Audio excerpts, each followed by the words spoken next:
Hi, everyone. As everybody's joining us, go ahead and raise your hand on using the raise hand button if you can hear me. Excellent. Okay, good. Just wanted to make sure that the microphone was working. We have a lot of people attending today, so it's going to take a few minutes for everybody to get um, on here. So we'll give it just a few more minutes before we start.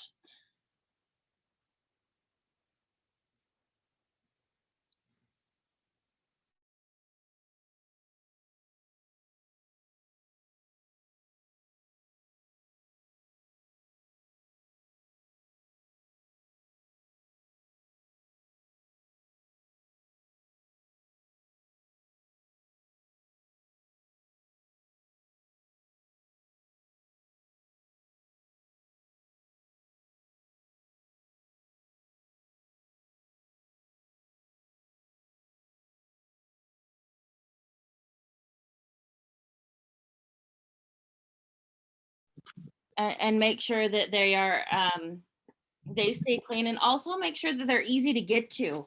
If you have a water trough that's not very easy for the animal to get to, um, they're not going to be as likely to drink. Okay.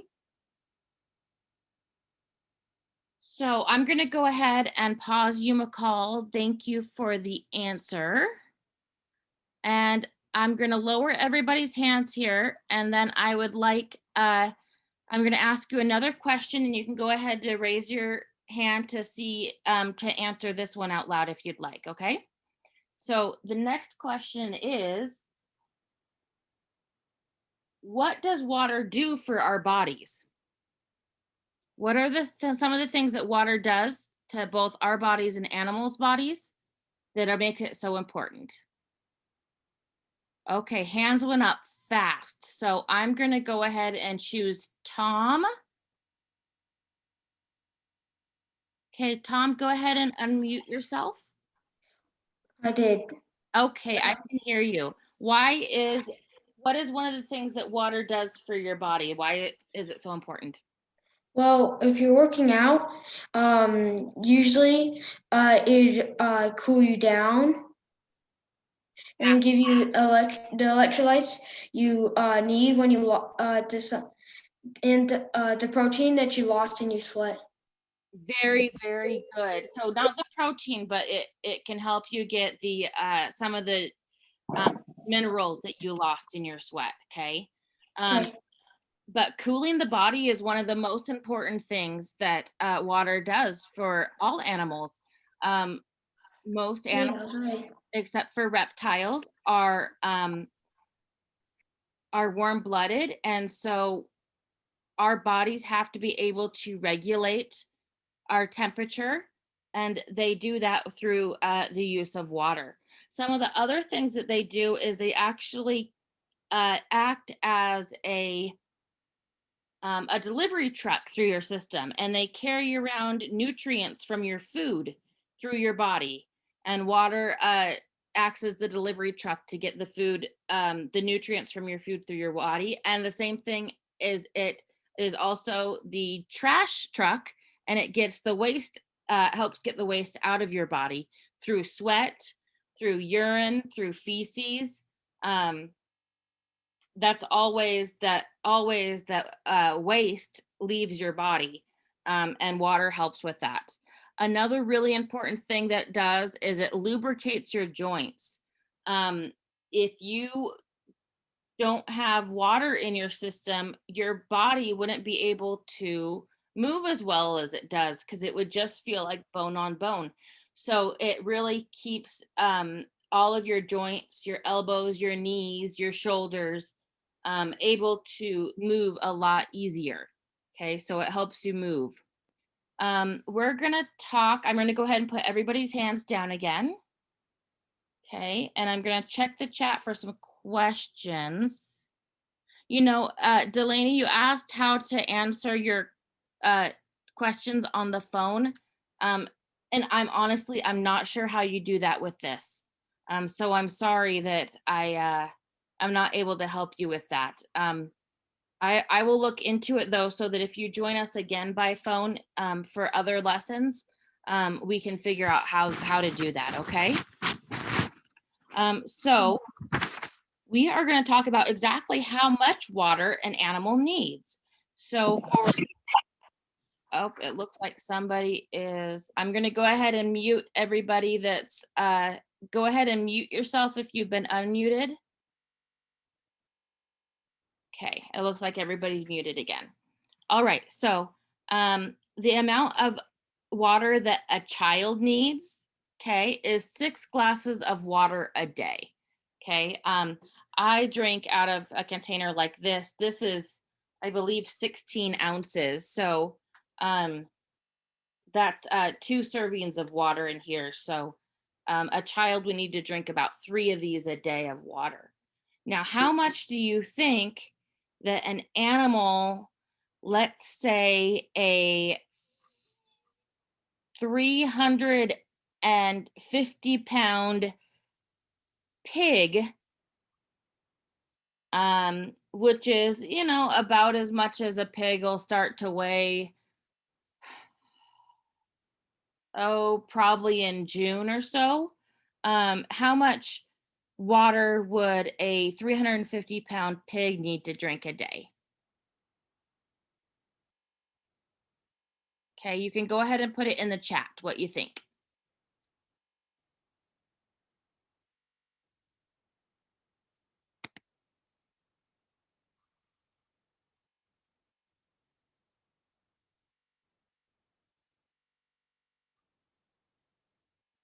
Everybody's got lots of different answers here. Okay, I've actually got a gallon jug here. Okay, here's a gallon jug.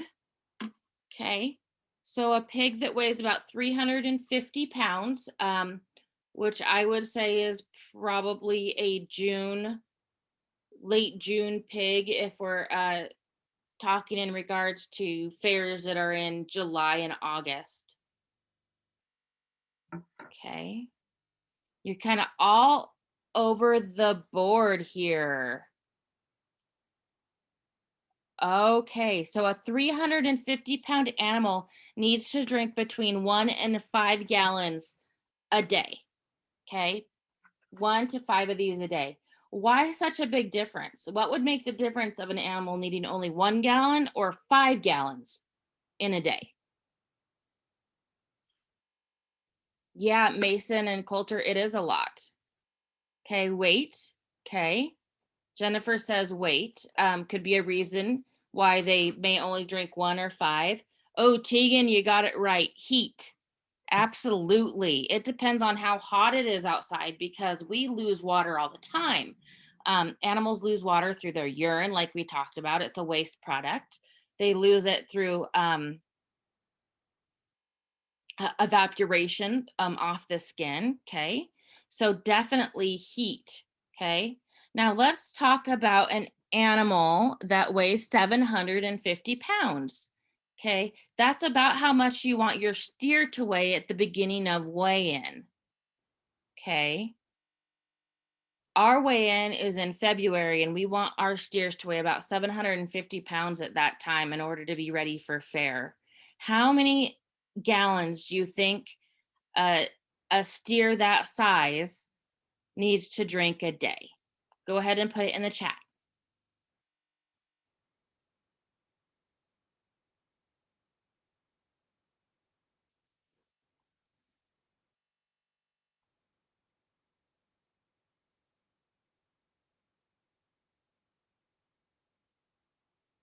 Okay, I think a lot of you are starting to catch on. Some of you are starting to do the math that, you know, if a 350-pound animal drinks between 1 and 5, a 750-pound animal is about double that.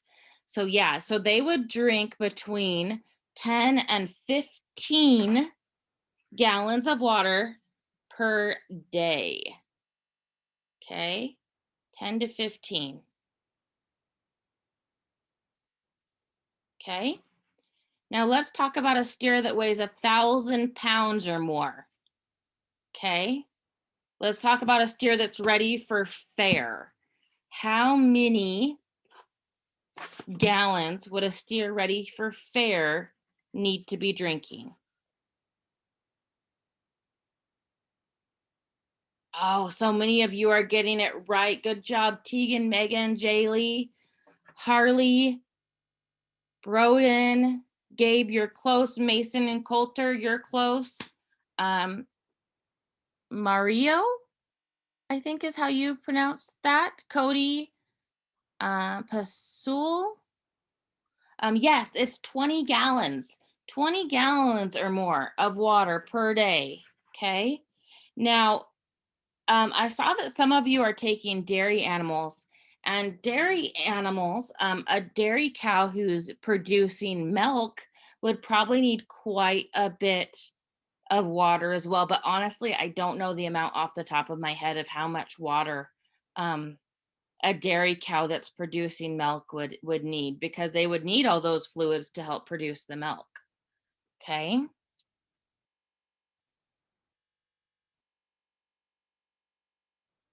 All right. So now that we've talked about water, let's move on to the next one. Okay. The next basic nutrient that an animal needs is energy. Okay. Now, energy is actually the way that they've broken it down in this lesson is energy is carbohydrates and fats. Okay. So the two of them together are considered energy. Okay. They enhance movement. They produce heat to keep the body of the animal warm. And then excess energy is stored as fat on the animal. Okay. And actually, I have got a video I would like to show you guys. So give me just one moment here and let me pull up the video.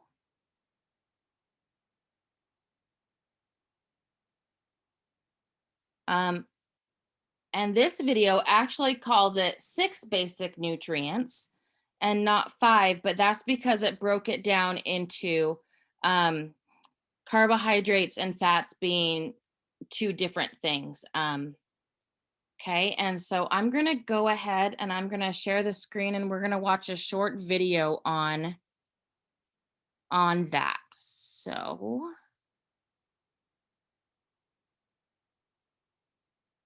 give me just a moment here to pull it up.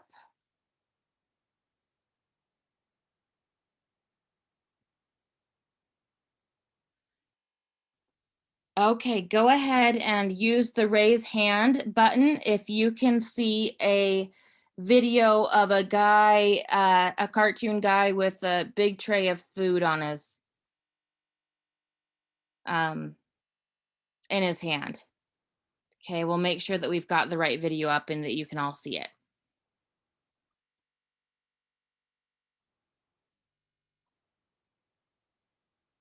Okay, great. Thank you. We're going to go ahead and we're going to start the video. If you cannot hear the video for some reason, then go ahead and put that in the chat and we'll see if, and I'll keep an eye on the chat so that I can see if you can't hear it. So here we go. Essential nutrients. Hello again, viewers.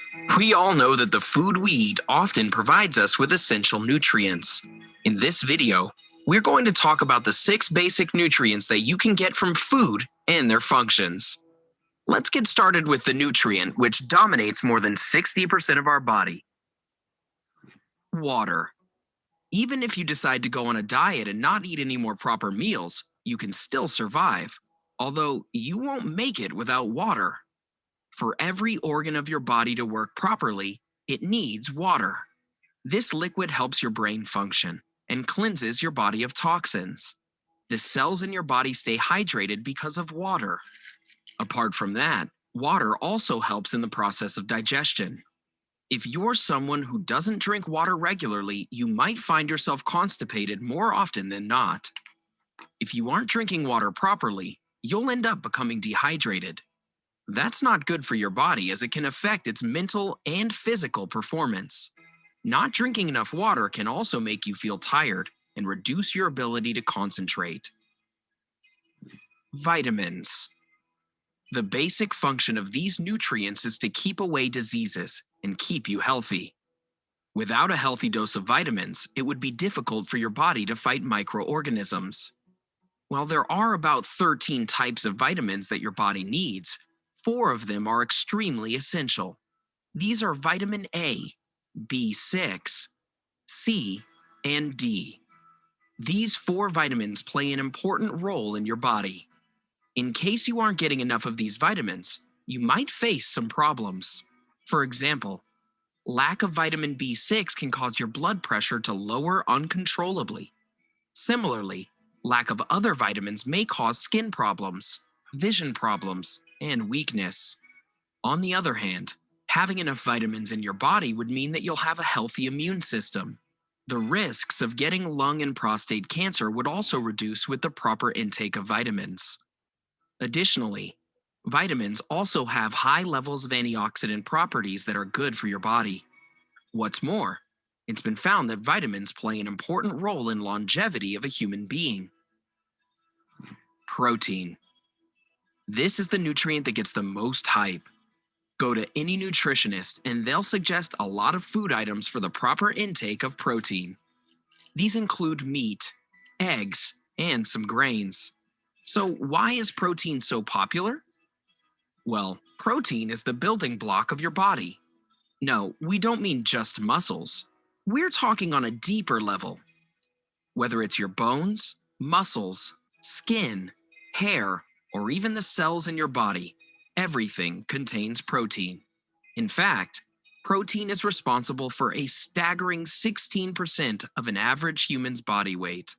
Even your hormones and antibodies are composed of proteins. In other words, it would be very difficult to live without this nutrient. This begs the question, what are proteins made of? Well, the answer is fairly simple. They're made up of different types of amino acids. Your body needs protein so that it can function properly. This is why your nutritionists always stress that you have a lot of protein in your diet, even if you're looking to lose weight. So the next time they ask you to have scrambled eggs at breakfast, take the advice. They only want what's good for you. Fats. Yes, the nutrient that you want to avoid. Well, maybe you shouldn't avoid it so much after all. Of course, an excessive amount of fats may be dangerous for your body. Too much fat can cause problems for our blood pressure levels and heart, as well as our digestive and respiratory systems. So why are we saying you shouldn't avoid fats? Well, according to a study at Harvard Medical School, it was found that fats help the absorption of other nutrients. On top of that, fats play an important role in cell building. If that wasn't enough to convince you, the study also showed that fats help to improve your muscle movement. While you might want to avoid fat because of high amounts of calories, it would be better if you ingest it and then burn those calories instead. Additionally, if you can consume fats at a controlled basis and burn calories, it will decrease the risk of heart diseases. More importantly, you'll have a lower chance of getting type 2 diabetes. It had also been speculated that controlled intake of fat improves brain function. Minerals. When we talk about minerals for our body, the first thing that might come to mind is calcium. Although this isn't the only one, don't forget about iron and zinc. So, what does this terrific trio of calcium, iron, and zinc do for the body? Calcium is the mineral responsible for your strong bones. It helps to transmit nerve signals from one part of the body to the other. Calcium helps maintain healthy blood pressure, as well as improve muscle contraction and relaxation. Similarly, zinc is your go-to mineral when it comes to boosting your healing factor. Zinc improves your metabolism and strengthens your immune system. It also increases your resistance against diseases. The last mineral here is iron, which is responsible for the creation of your red blood cells. On top of that, iron also plays an important role in the production of hormones in your body. Carbohydrates. While the world is moving towards low-carb diets, it's still one of the most important nutrients for our body. Carbohydrates serve as food for your brain and your central nervous system. While we wouldn't ruin your diet plan by including too many carbs, you should still consume a healthy amount of this nutrient in order to have a healthy lifestyle. Are you consuming your nutrients? Do you drink enough water every day? Let us know in the comments. We would love to hear from you. Enjoyed this video? Hit like, share, and subscribe to Bestie. Wait, what kind of best? All right. So in the chat, go ahead and tell me one thing that surprised you in that video.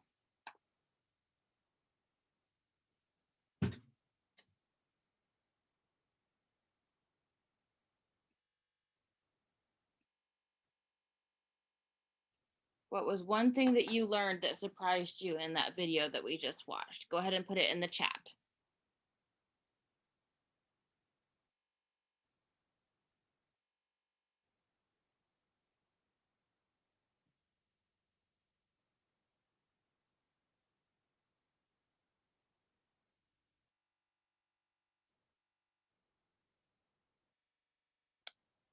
Yep, not all fat is bad. Very good.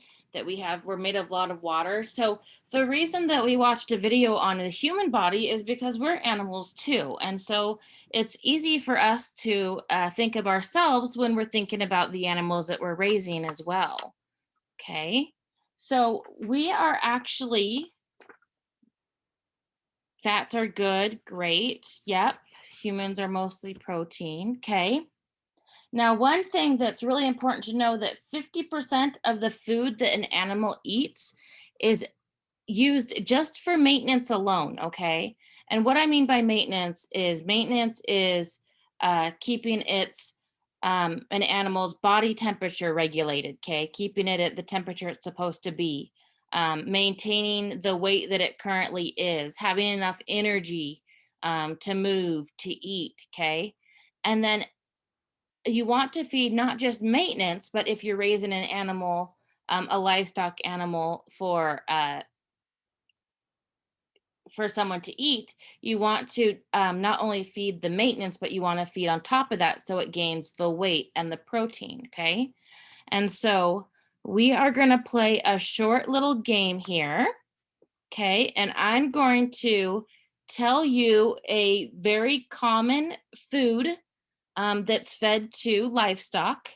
And you're going to tell me whether it is considered an energy, which would be a carbohydrate and fat, a protein, okay, or a vitamin and mineral, okay? So the three things that we're going to talk about is energy, protein, vitamin, and mineral, okay? You can put an E, a P, and a V, okay? In the chat to make that easier for you, okay? So we'll start with one that I'm trying to find one to get us started. It's fairly easy. How about a vitamin supplement? Okay, a vitamin premix supplement. Is that considered an energy, a protein, or a vitamin and mineral? Okay, very good. It's considered a vitamin and mineral. Very good. Okay. Let's go on to the next one. Now, some of these are hard and some of them are some that you haven't probably heard of before, but they are all very common foods that we feed to livestock. Okay. Some of them we feed in different parts of the United States. For instance, the next one I'm going to give you is whole cottonseed. Okay. In Idaho, we don't raise cottonseed, but down in the southern states, they raise cottonseed. Okay. Would that be considered a protein, an energy, or a vitamin and mineral?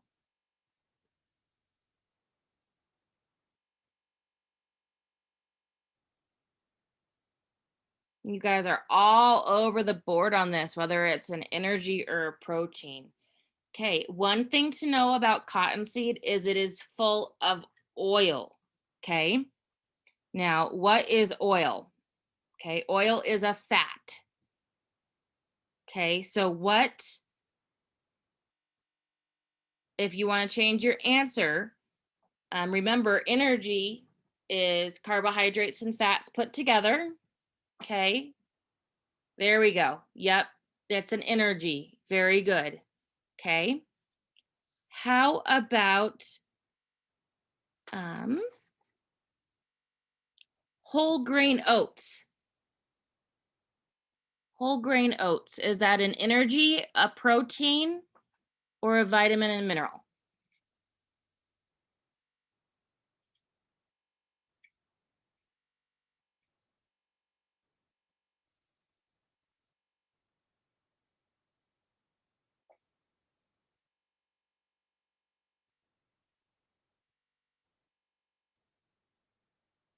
Okay, so a whole grain oat is an energy, okay? It's a carbohydrate and fat, okay?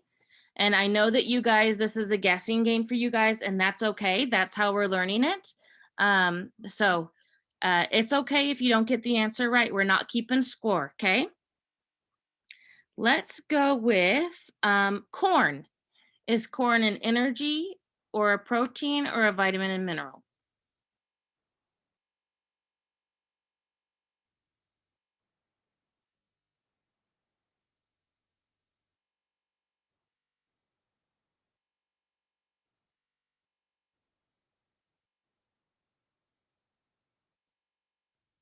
Give you just a few more seconds. You guys are all doing such a great job of participating. Thank you so much. There's a lot of you on here, so I really appreciate you participating, and it makes it a lot more fun for me since I'm not even able to see your faces. Okay. Gabe and Catherine, the item that I said was corn. Is corn an energy, a protein, or a vitamin and mineral?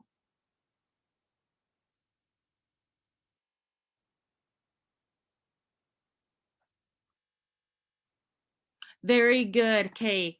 Very good, Gabe and Catherine. It is energy. It's an energy source. Okay.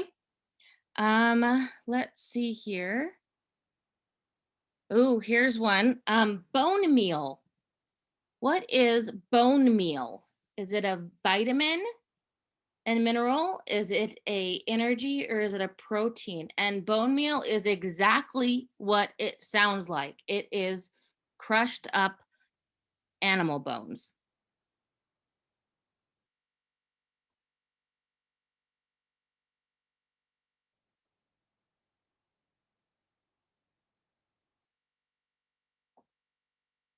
Yes, Cody, really.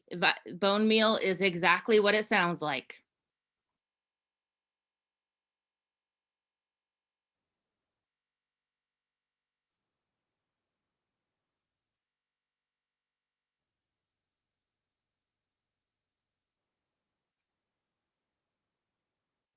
Okay, if you put a vitamin and mineral, you are correct. Bone meal is a source of calcium and other vitamins and other minerals. Okay.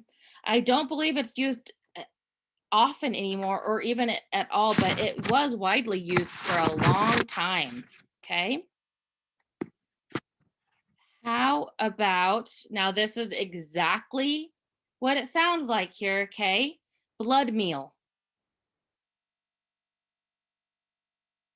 Okay. Yeah. I know I'm getting some ews.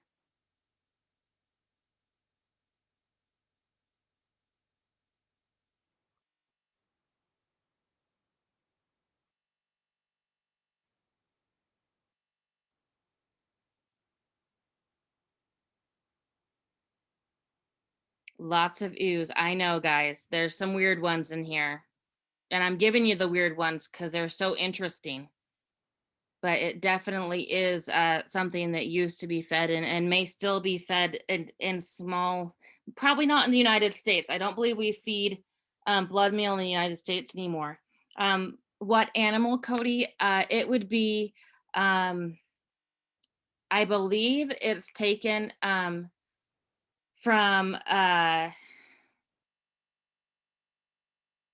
it'd be from slaughterhouses.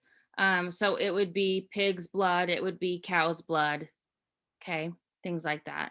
So it's actually a protein. Okay, they're able to get protein out of blood meal. Okay, let's go to beet pulp. Okay, we live in Idaho. We raise a lot of sugar beets.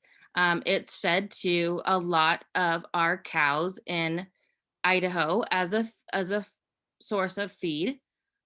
Is it an energy? Is it a protein? Or is it a vitamin and mineral?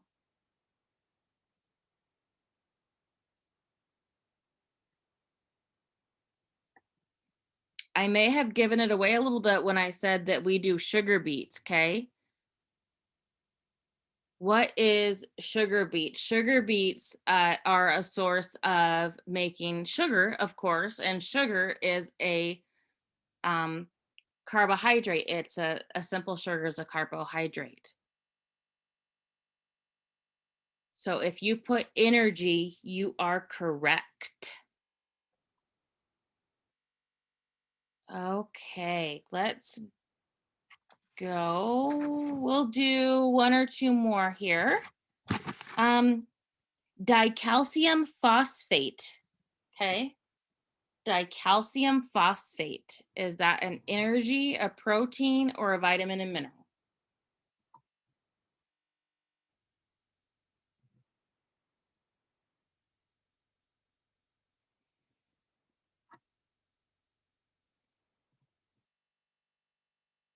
It says it right in the name, dicalcium. Okay.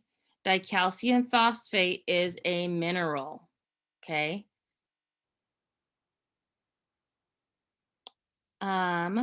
Here's another one that's often fed to animals as well. Ground limestone.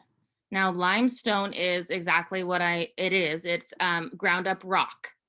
Okay. Is that a energy, protein, or vitamin and mineral?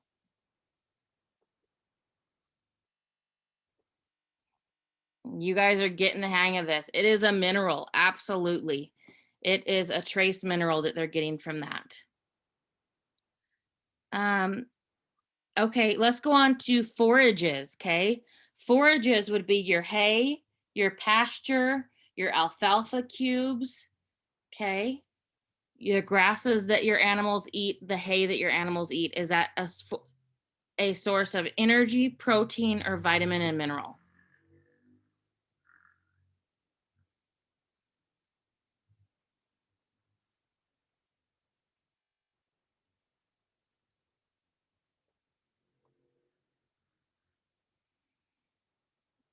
Delaney, you're asking how long are these normally? Are you meaning how long these webinars are? I usually go until 8 p.m., so we're going to be done here in just a few minutes.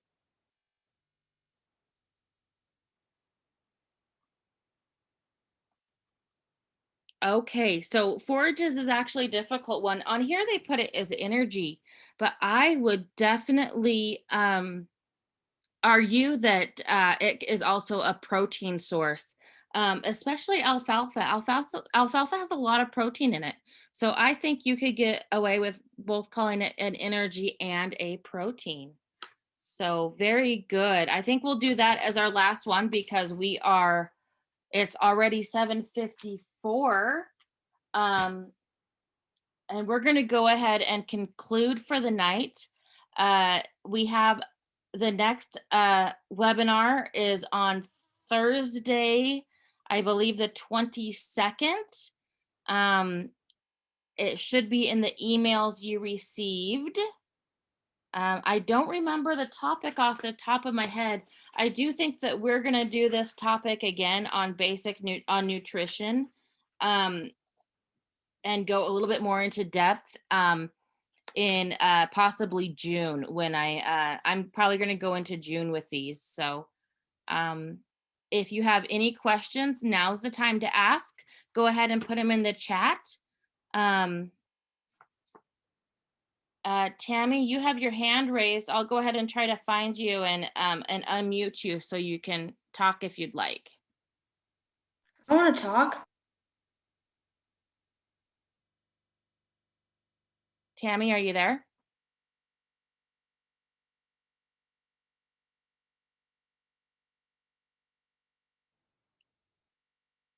Okay, I'm guessing you didn't mean to talk or to raise your hand.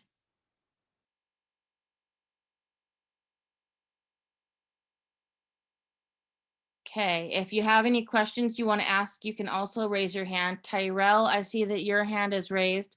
I'll go ahead and unmute you. So if you have a question, you can go ahead and talk.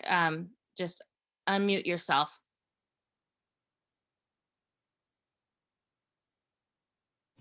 He changed his mind. He doesn't have a question anymore. As soon as they get put on the spots, they change their minds really quick. Yes. I didn't even have a question. Okay, I'll go ahead and mute you again. Tom, I see that you do want to talk. I will go ahead and unmute you, Tom.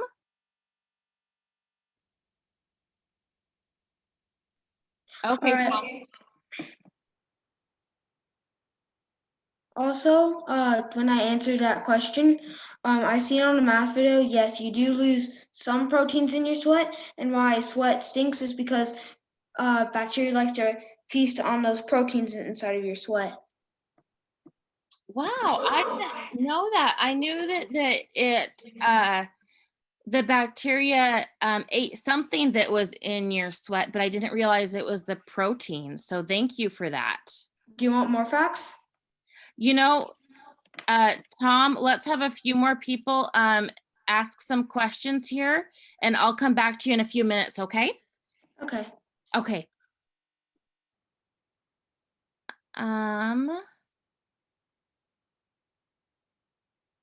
Megan asked, how much on average does a 1-year-old heifer eat?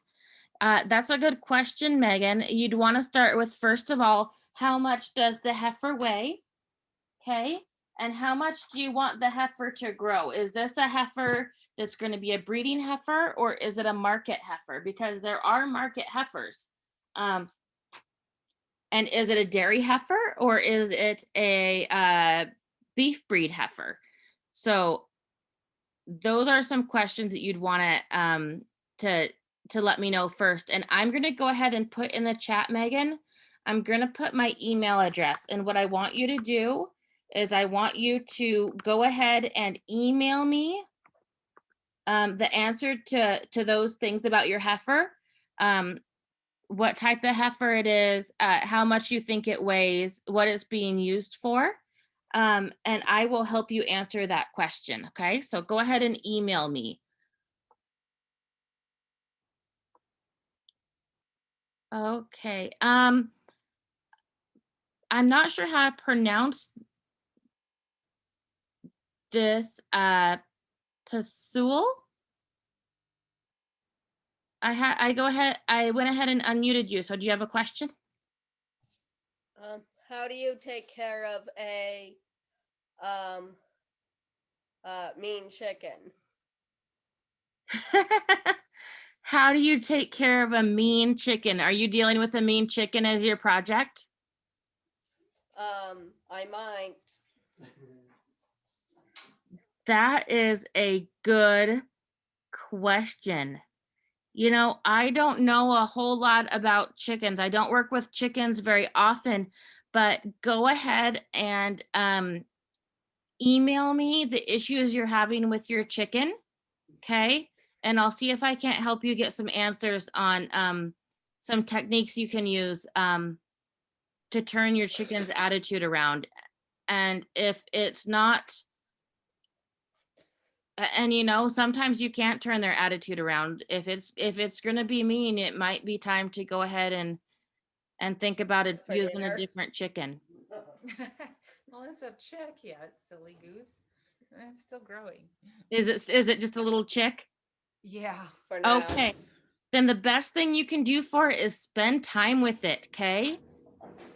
If you're allowed to have it in the house, put it on a and it's going to be your show chicken, put it on a towel on your lap and just hold it while you watch TV. You know, the more time you spend with it, the better. Okay. Cool. Mhm.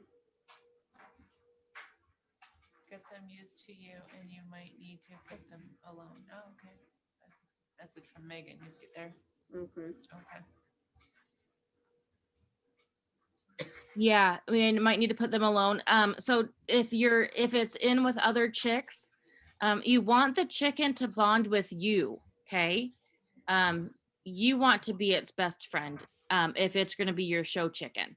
And even though it'll live with the other chickens, you still want to have a good relationship with it. And so what I have my kids do with their small animals is honestly, is just what I said is we put them on a lap on a towel on our lap, and they sit there and they watch TV and pet it, and they do that for 45 minutes, you know, while they're watching their TV show, and they're getting the time with the animal, and the animal's getting used to you. Okay. So We don't actually have TV, so would it be okay to read the book like we usually do? oh, absolutely. Okay. Absolutely. Read a book to your chicken. That is a great thing to do. In fact, I used to do that with a horse I had that I was having a difficulty bonding with. And I would sit out in the pasture and I would just read a book and I would read it out loud. And actually, that's what my son's going to be doing with his market goat this year. He's going to be doing market goat for the first time. And Cody says that they do that with their cat. And, you know, I have my kids read to their cats as well. So yeah, definitely. Other things that you can do is, you know, you just want to be around it. So if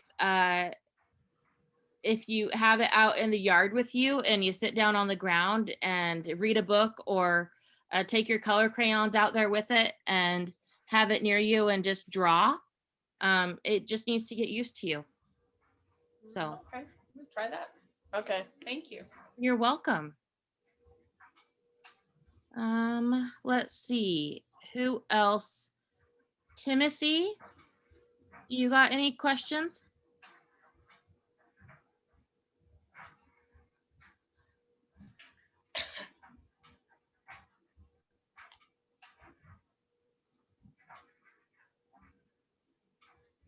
Okay, Logan, I'm gonna go ahead and unmute you. So if you have a question or something to talk about, go ahead and talk. Okay. So this is the answer to the chicken. You need to Yeah. work. Paul, this is you need to work and get them used to you. Okay. Megan, I unmuted you. Do you have something you wanted to share? Make sure you unmute yourself.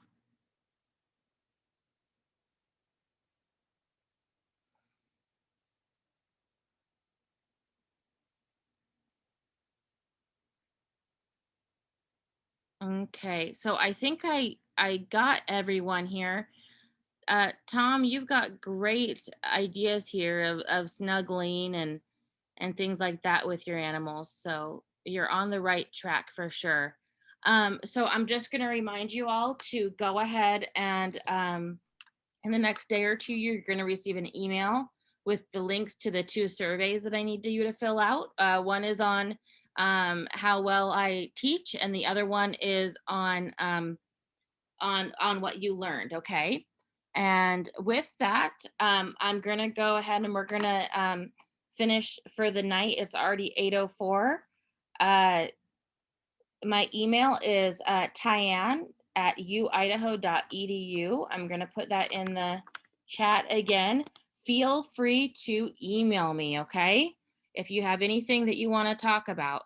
Tom, I'll go ahead and unmute you again and you can share a few more facts with me, okay? We just for a minute, okay? All right. Did you know peanut butter can be converted into a diamond? I did. If I remember right, Yeah. you put a piece of hot charcoal in the peanut butter. Is that what you do?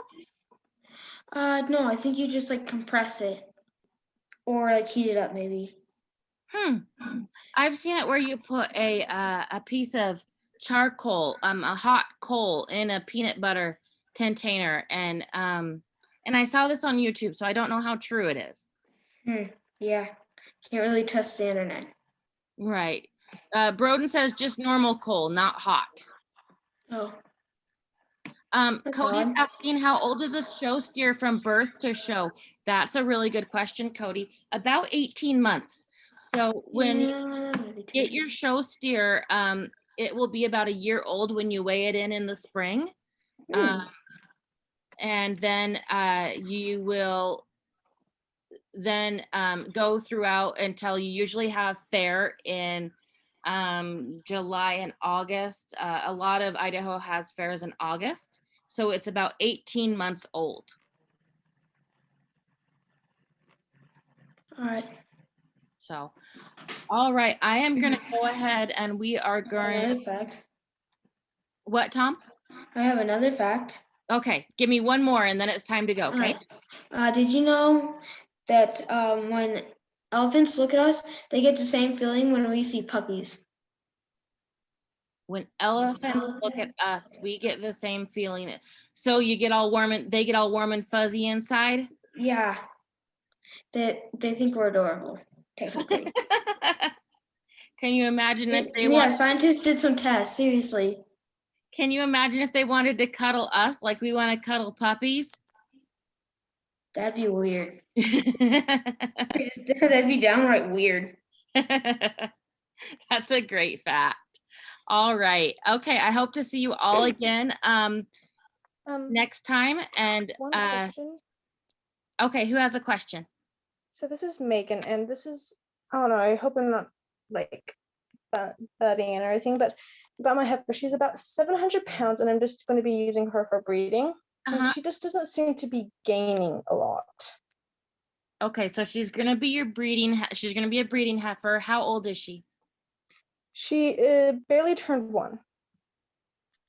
Okay, so that actually seems about right. For her to be. What breed is she? She's a Charlotte Hereford Angus. Okay. So I would have to look it up. I don't know off the top of my head how much you would want her to gain per day. But if you would go ahead and email me so that I have your email back so I can get back to you. It's kind of okay, yeah. You know, that way I can get back to you. I'm gonna do a little bit of research for you and see what I can find out to see how much she should be growing per day, okay? Okay. And we'll go from there. But if she's about 700 pounds and a year old, I would say that you're not too far off. You're not gonna breed her until, I'm guessing, next spring, correct? No, we're thinking about in a month or 2. In a month or 2. And she's 700 pounds. All right, why don't you go ahead and email me and let me do a little bit of research on that, okay? So we can help you out, okay? Okay. Okay, thank you. I'll work on it early next week, okay? Okay. Okay, thank you. All right, later, taters, does what Tom says. So thank you all so much. We'll see you guys in 2 weeks again. Thanks you all for coming. This was one of the larger classes I've had, so I really appreciate it. So have a good couple of weeks.